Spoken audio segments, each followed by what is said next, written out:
We're going to talk about the taboo subject, money. Oh my gosh, we pay all this money to become a healthcare professional, but we don't want to talk about it and how to actually get paid. That's what we're going to talk about on today's video. Why you need to be comfortable talking about money, and your inability to talk money is actually what's not getting you the results that you need to get for your clients. So I'm Greg Todd. I'm the creator of Smart Success Healthcare. Please do me a favor, like, comment, subscribe, smash the button, do whatever you need to do so that we can help more healthcare professionals learn the business skills that they need to learn so we can add a zero to your bottom line. All right, so here's the deal, you guys. I went through school for 3.5 years to become a physical therapist.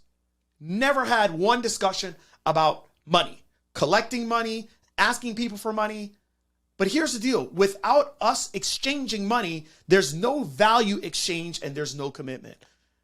Us not talking about money, I've come to realize that if I am afraid of money and I don't want to talk about money, money is going to be afraid of me. And I know that sounds hokey, but that is the truth. Money to me is a symbol. Money is a tool. Money is a tool used for many different things, and it symbolizes many things. And one of the things that I believe money symbolizes is commitment.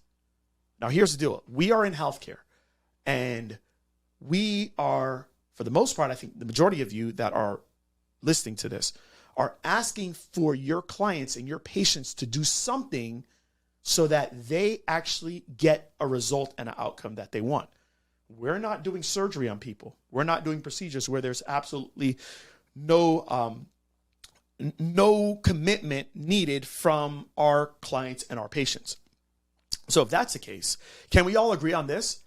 If you have a product or a service where your client must perform some type of work to get the outcome that they're looking for and that you want for them, then there's going to have to be some type of commitment from them.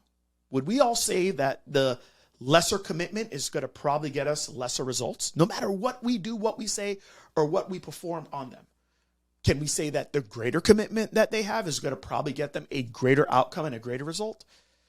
So then can we deduce that the higher the commitment level, the higher probability there is for them to get the result? And that's the reason why we need to be comfortable talking about money. So I know a couple things here. I'm going to give you 3 different things. The more money I charge, the more invested people are in my service. That's number 1. I also know this. Number 2, the more money I charge, the better product and service I can deliver to my customer. Because if I charge more money and I have profits, I can make my products and my services better. And then number 3 is the more money that I charge, the more I can actually build a business to serve my customers better, meaning that I can have a team. I can build on a team. I can do different things. So here's what I want to do. I want to talk about those 3 things, and I want to kind of dive into them and kind of tell you how that's worked for me throughout my career. Okay, so I want you all to understand this.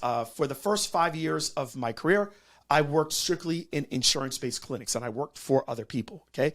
I had no control of how I did the money thing. They didn't allow me to exchange money with anyone. All they did is they made the front desk people do it, and then I just took care of the client, okay? So now I opened up my practice in late 2005, early 2006, and now it was the first time that I was actually like exchanging value with people via money. I was so scared to do it, okay?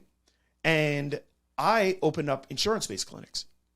And everything that I did with people was strictly via insurance.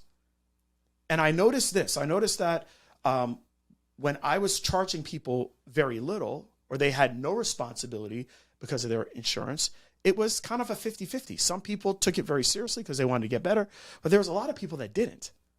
But then I noticed that there was this group of people now starting to come through the market, and they're coming in as these self-pay customers. And I noticed that the people that were coming through self-pay were the ones that were showing up and doing everything that I asked for them to do throughout their treatment sessions with me. So the more money I charged, the more invested people were in my service. I enjoyed that more. It made me want to work with those people more because I felt like they were doing the part that I needed for them to be able to do for us to get the outcome. It couldn't just be based off of me. It was based off of how they showed up to the clinic, how they showed up outside of the clinic, were they doing the things that needed to get done in order for us to get results. And when they got the results, I felt really amazing about what it is I was doing for people. And I truly felt like I was making a difference. That's number 1. Number 2, the more money I charge, the better product and service I can deliver to my customer. So here's the deal. The deal is that when I finally figured that out about 2 years after having my practice, I'm like, okay, let me, even though I'm doing insurance-based, let me start having additional services that we can offer at the clinic. So now I'm able to charge beyond what they're coming in for through traditional insurance. Now my company is starting to make a profit. For the first 2 years, I had 2 employees. But it wasn't until I started making a profit that I was able to hire more people to make the business run better. Let me tell you what happened.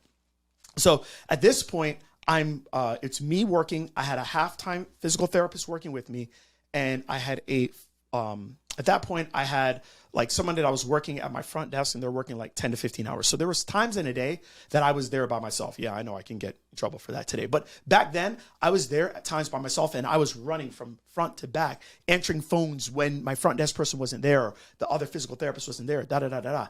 And this is what happened. What happened to me was this patient came in. I remember the lady was, I was treating her for a back and a hip problem. And she said to me at the end of her plan of care, she said, you know what? You did amazing work, but I would never come back to your clinic. She says, my hip feels better, my back feels better, but I'll never come back here.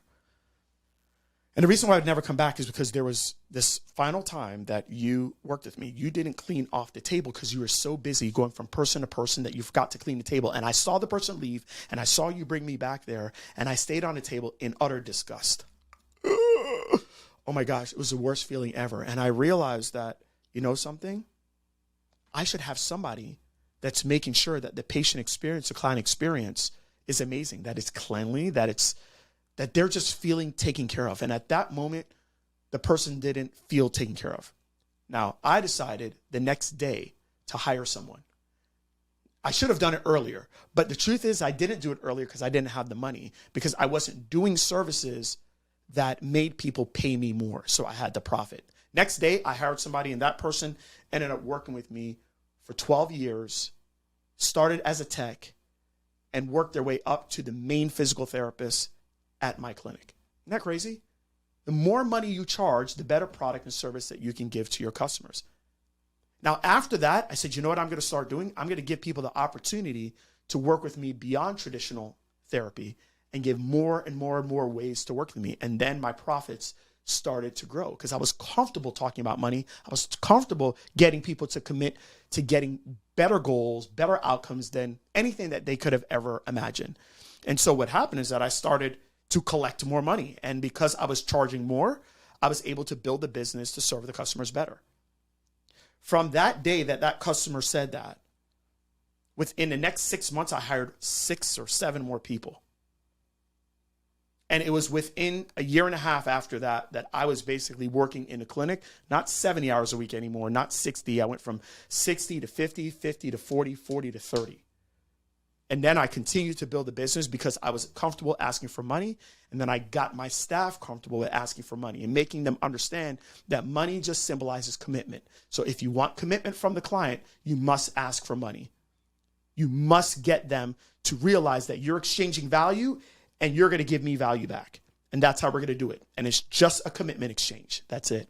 So guys, that's the reason why I want you to get comfortable talking about money, why you need to be okay understanding that money is just a symbol of commitment. When people pay, they pay attention.